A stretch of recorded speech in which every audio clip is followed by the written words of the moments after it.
Hello my dear students, কেমন আছো তোমরা সবাই? আই হোপ তোমরা সবাই খুব খুব ভালো আছো। তো এএনএম জেএনএম 2025 এর ফাইনালি কিন্তু রেজাল্ট পাবলিশ হয়ে গেছে, র্যাঙ্ক কার্ড আপলোড হয়ে গেছে। তোমরা প্রত্যেকেই নিজেদের র্যাঙ্ক কার্ড ডাউনলোড করেছো এবং ইতিমধ্যে র্যাঙ্ক জানো। তো দেখো, এখন যে প্রশ্নটা সব থেকে তোমাদের বেশি মাথায় ঘুরছে যে ম্যাম, স্কোর ভার্সেস র্যাঙ্ক এবছর কত হলো আর expected cut off and closing rank. তো কথা না বাড়িয়ে আজকে আমি তোমাদেরকে খুব দ্রুত দেখাবো এবছরের স্কোর ভার্সেস র্যাঙ্ক কত হয়েছে। দেখো, স্কোর, এএনএম এবং জিএনএম, এখানে যে র্যাঙ্ক গুলো লেখা রয়েছে প্রত্যেকটাই ভেরিফাইড র্যাঙ্ক। আমাদের এক্সাম অ্যালবামের স্টুডেন্টদের জিএমআর র্যাঙ্ক, প্রত্যেকটাই কিন্তু জেনারেল মেরিট র্যাঙ্ক, এখানে কোনো ক্যাটাগরির র্যাঙ্ক নেই। ঠিক আছে, আর একটা কথা, আমাদের এবছর এক্সাম অ্যালবামের ছাত্রছাত্রীদের রেজাল্ট ভীষণ ভালো হয়েছে এবং আমরা প্রত্যাশা করছি এক্সাম অ্যালবাম থেকে বিপুল সংখ্যক ছাত্রছাত্রীরা এবছর বিভিন্ন সরকারি কলেজে সিলেকশন সুনিশ্চিত করবে। আমরা এতে ভীষণ ভীষণ খুশি। আমাদের প্রত্যেকটা ছাত্রছাত্রী, সে পেইড ব্যাচের হোক বা আমাদের এই ইউটিউব ফ্রি ব্যাচের হোক, প্রত্যেককে জানাই অনেক অনেক শুভেচ্ছা এবং অভিনন্দন। এবার তোমরা অনেকে ভাববে যে এটা আপনার কথা আমরা কি করে বিশ্বাস করবো। হ্যাঁ, প্রশ্নটা স্বাভাবিক। তো আমাদের স্টুডেন্টদের আমরা কে কোন ব্যাচে পড়তো, তাদের র্যাঙ্ক কত হলো, স্কোর কত হয়েছে, কবে অ্যাডমিশন তারা নিয়েছিল, তারা কত বছরের কোর্স করেছে, সমস্ত কিছু আমরা ডিটেলস, এবং কে কোন কলেজে সিলেকশন পাবে আমরা আমাদের অফিসিয়ালি প্ল্যাটফর্ম থেকে শেয়ার করব, ইউটিউবেও শেয়ার করব। তোমরা সেখান থেকে দেখতে পাবে এবং তাদের সাথে আমরা ইন্টারঅ্যাকশন ভিডিও বানাবো। ঠিক আছে, তো চলো দেখো, 88.25 এএনএম র্যাঙ্ক হয়েছে 236, জিএনএম 231, 85.58 351, 353, 81.58 658, 675, বাংলা ইংলিশ মিক্স করে বলছি। তো আমি এগুলো আর পড়ছি না, তোমরা এটাকে জাস্ট স্ক্রিনশট রাখবে। শুধু একটা প্রসঙ্গে বলতে পারি যে 2024 এর সাথে 2025-এর স্কোর ভার্সেস র্যাঙ্কের সেরকম বিশাল পার্থক্য নেই, মাত্র 200 র্যাঙ্কের একটা হেরফের আছে, সেরকম বিশাল কোনো গ্যাপ নেই, প্রায় সিমিলার বলতে গেলে আমি মিলিয়ে নিয়েছি। ঠিক আছে, তো এইটাকে তোমরা একটা স্ক্রিনশট নিয়ে নাও তোমাদের সুবিধার জন্য। 65-র মধ্যে স্কোরে মোটামুটি এবছর 4500-এর মধ্যে র্যাঙ্ক ঢুকেছে। আর দেখতে পাচ্ছি আমরা 63-র মধ্যে স্কোর করলে 5000-এর মধ্যে ঢুকেছে। তোমার আগে স্বপ্ন একজন নার্স হওয়ার? চিন্তা নেই, সেই স্বপ্নকে বাস্তব রূপ দেয় একটাই নাম, এক্সাম অ্যালবাম।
ওদের সাফল্যই আজ আমাদের গর্ব। বিলিভাররা প্রতিবার প্রমাণ করে বিশ্বাস থাকলে সফলতা নিশ্চিত।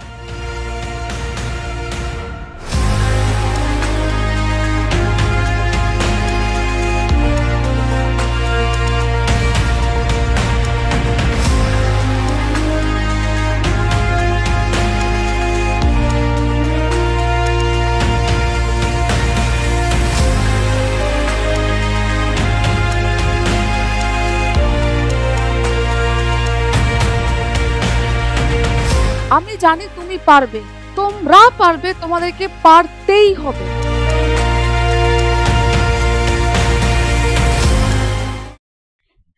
এবারে যেটা গুরুত্বপূর্ণ সেটা হচ্ছে সিট ম্যাট্রিক্স, কারণ সিট ম্যাট্রিক্স দেখেই আমরা এক্সপেক্টেড ক্লোজিং র্যাঙ্কটা আইডিয়া করতে পারি। তো দেখো, এবছরের সিট ম্যাট্রিক্স এখনো অফিসিয়ালি প্রকাশিত হয়নি, রাউন্ড ওয়াইজ হয়, জানো যে ফার্স্ট রাউন্ডের আগে সিট ম্যাট্রিক্স দেবে, তারপর রাউন্ড 1 এর পরে রাউন্ড 2 এর জন্য দেবে, তারপর মপ আপ রাউন্ডের জন্য দেবে। আপডেটেড সিট ম্যাট্রিক্স এভাবে করে পাবলিশ হতে থাকবে, ঠিক আছে। তো এখনো রাউন্ড 1 এর জন্য দেয়নি, তোমাদের কিছুদিনের মধ্যে কাউন্সিলিং শুরু হলে সিট ম্যাট্রিক্সটা দিয়ে দেবে। তো দেখো আমরা দেখে নিই যে লাস্ট ইয়ার আমাদের কি সিনারিও ছিল। 2022 সালে জিএনএম এর সিট ছিল 2607, মেল ছিল 105, জিএনএম এনএম 850, 23-এ একটু বেড়েছিল 2727, 120 মেল, 875 এএনএম। তারপর 2024 সালের সিট সংখ্যা আরেকটু বেড়েছিল 2807, তারপর মেলদের 120, এএনএম 875, সেম রয়েছে।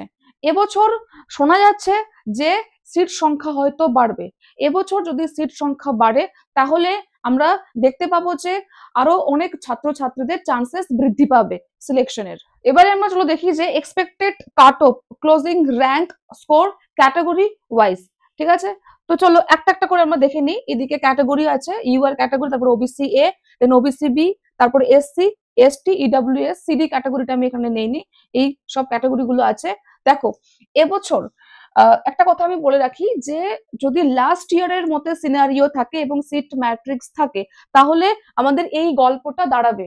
যদি সিট সংখ্যা বৃদ্ধি পায় তাহলে এখানে স্লাইটলি হয়তো এখানে 4000 আছে, এটা হয়তো 4300 বা 4200 সামথিং এরকম রেঞ্জে আসতে পারে, ঠিক আছে। তো প্রত্যেকটার ক্ষেত্রেই সেম একটু একটু করে বাড়বে, এটা আমি জানিয়ে রাখছি। প্রত্যেকটা র্যাঙ্ক আমি যে এখানে লিখেছি এগুলো জিএমআর র্যাঙ্ক, ওকে। দেখো ইউআর ক্যাটাগরিতে জিএমআর 66 স্কোরে 4000 র্যাঙ্ক, 4000 সামথিং। আমি পয়েন্ট এখানে নিইনি, পয়েন্ট নিলে অনেক এখানে কি বলবো অনেক আমরা দেখতে পেতাম ভেরিয়েশন চলে আসতো, বাট আমি বেশি জিনিসটাকে কমপ্লেক্স করিনি, আমি জিনিসটাকে জাস্ট সিম্পল অ্যান্ড ইজি রাখার চেষ্টা করেছি, সেই জন্য 64-এ 4400, OBC A, OBC B 65 score 4200, এর মাঝে অল্প একটু গ্যাপ রয়েছে, তবু আমি 64, 65 একটা নম্বরের প্রায় পার্থক্য করেছি। 60 6300 অ্যাপ্রক্স, তারপর ST 40 20000, GNM 57, EWS category 8500।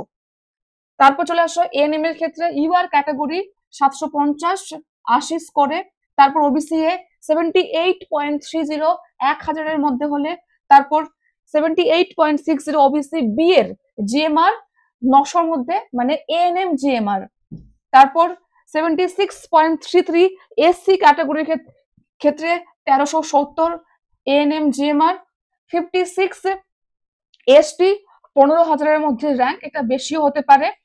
71.16 EWS category 2483, এটা আমি এক্সাক্ট র্যাঙ্ক নিয়েছি। এই প্রত্যেকটা ডেটা আমাদের এক্সাম অ্যালবামের স্টুডেন্টদের কাছ থেকে নেওয়া ভেরিফাইড ডেটা। এই গল্পটা দাঁড়াতে চলেছে যদি লাস্ট ইয়ারের মতোই সিনারিওটা থাকে। আমি আবারও বলছি, সিট প্রে করো, যদি সিট সংখ্যা বৃদ্ধি পায় তাহলে অনেকের কিন্তু চান্সেস বৃদ্ধি পাবে সিলেকশন। মেলদের ক্ষেত্রে কি হতে পারে, মেলরা শুধুমাত্র জিএনএম এর জন্য অ্যাপ্লাই করতে পারবে, এখানে এএনএম এর জন্য তারা অ্যাপ্লাই করতে পারবেন না। আমরা জানি যে মাত্র দুটো কলেজ আছে সরকারি, যেখানে দুটো মিলিয়ে প্রায় 120টা মতো সিট সংখ্যা থাকে। এবার এখানে কম্পিটিশন সেই কারণে অনেক অনেক বেশি হয়, সব থেকে বেশি কম্পিটিশন মেলদের ক্ষেত্রে হয়। এখানে ক্যাটাগরি ওয়াইজ র্যাঙ্ক এবং স্কোর রয়েছে, এবছর expected closing rank score wise, এবং এই যে ডেটাগুলো আছে এটা আমি লাস্ট ইয়ার মানে 2024 সালের যে সিনারিওটা তার উপরে ভিত্তি করে তৈরি করা, ঠিক আছে। তো ইভার ক্যাটাগরিতে 230 সামথিং যেতে পারে 91 স্কোরে, 84 স্কোরে ওবিসি বি দের ক্ষেত্রে 760 সামথিং যেতে পারে, 90 স্কোরে 382 সামথিং র্যাঙ্ক যেতে পারে ওবিসি এ, ইডব্লিউএস 8400, 57 স্কোর একমাত্র এটা লোয়েস্ট স্কোর রয়েছে। এসসি ক্যাটাগরিতে 650, 83 স্কোর, তারপর এসটি 13,750 সামথিং 52 স্কোরে, সিভিল ডিফেন্সে 13,080 74 স্কোর। এই ছিল আজকে আমাদের ছোট্ট ভিডিও। আর হ্যাঁ, এর পরে তোমাদের কি কি ধাপ রয়েছে আমি সমস্ত কিছু আমাদের চ্যানেলের ভিডিওর মাধ্যমে তোমাদেরকে জানিয়ে দেবো। এরপর তোমাদের কাউন্সিলিং শুরু হবে। কাউন্সিলিং যে শুরু হবে তার প্রথম স্টেপ হচ্ছে রেজিস্ট্রেশন। অনলাইনে তোমাদেরকে রেজিস্ট্রেশন করতে হবে। রেজিস্ট্রেশন করার সময় কোনো ডকুমেন্টস আপলোড করতে হবে না, তোমাদের নির্দিষ্ট একটা অ্যামাউন্ট পে করতে হবে এবং রেজিস্ট্রেশন হয়ে যাবে। তারপর তোমাদের ফার্স্ট রাউন্ডের জন্য কাউন্সিলিং শুরু হবে, তার জন্য সিট ম্যাট্রিক্স দেবে, তোমাদেরকে চয়েস ফিল করতে হবে, দেন চয়েস লক করতে হবে, দেন রেজাল্ট পাবলিশ হবে। রেজাল্ট পাবলিশ হওয়ার পরে তোমাদের যে ডকুমেন্টস গুলো উল্লেখ করা থাকবে সেই ডকুমেন্টস গুলোকে নিয়ে সেই তোমার অ্যালোটেড ইনস্টিটিউটে যেতে হবে এবং সেখানে ডকুমেন্টস ভেরিফিকেশন কমপ্লিট করতে হবে। কি কি ডকুমেন্টস লাগবে, কিভাবে প্রসিডিওর গুলো হবে, এইগুলো নিয়ে আমি ভিডিও বানাবো আমাদের এই চ্যানেলে। সমস্ত কিছু আমি সিম্পল ভাবে তোমাদেরকে বুঝিয়ে দেব, তো কোনো চাপ নেই, ঠিক আছে।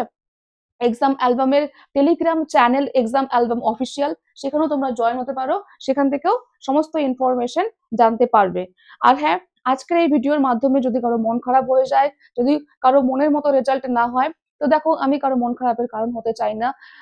যেটা রিয়ালিটি, যেটা বাস্তব, সেটা তোমাকে মানতেই হবে। মন খারাপ করার কোনো ব্যাপার নেই। আবার পরীক্ষা হবে, পরের বছরের জন্য আবার প্রিপারেশন নাও, ভালো করে পড়ো। যে ভুলগুলো হয়েছে সেই ভুলগুলো পরের বার যেন না হয় সেটা চেষ্টা করো, সেটা শুধরানোর চেষ্টা করো। নিজের উপরে তোমাকে বিশ্বাস রাখতে হবে যে আর পাঁচজন পারলে আমি কেন পারবো না, আমিও পারবো, আমাকে পারতেই হবে, and I can do it. এরকম ভাবে তোমার একটা মাইন্ডসেট রাখতে হবে, তাহলে দেখবে তুমি ঠিক পারবে, ঠিক আছে। কোনো চাপ নেই, একদম রিল্যাক্সে থাকো, চিল। 2026 এর জন্য প্রিপারেশন শুরু করে দাও। আমরা এক্সাম অ্যালবাম থেকে নতুন ব্যাচ শুরু করেছি, 14ই নভেম্বর থেকে ক্লাস শুরু হবে, এখনো ক্লাস শুরু হয়নি। তাই তোমাদের কাছে একটা এখনো অ্যাডভান্টেজ রয়েছে, যারা স্টার্ট করোনি, তোমরা আমাদের এই নতুন ব্যাচে জয়েন করলে স্টার্টিং থেকেই ক্লাসগুলো সব পাবে। 14ই নভেম্বর থেকে ক্লাস শুরু হবে। এই ব্যাচের সাথে 4টে ব্যাচ আরো ফ্রিতে পাবে, পরীক্ষা পর্যন্ত ক্লাস, অ্যাফোর্ডেবল ফিস, নতুন স্টুডেন্টসদের জন্য 200 ডিসকাউন্ট, সমস্ত কিছু থাকছে আমাদের এই ব্যাচে। তো অবশ্যই আমাদের ব্যাচে জয়েন করতে পারো, যারা নিজেদের রেজাল্ট নিয়ে হতাশায় ভুগছো তাদের জন্য বলছি। সো অল দ্য বেস্ট সবাইকে, খুব খুব ভালো থেকো, সুস্থ থেকো, টাটা, দেখা হবে নেক্সট ক্লাসে।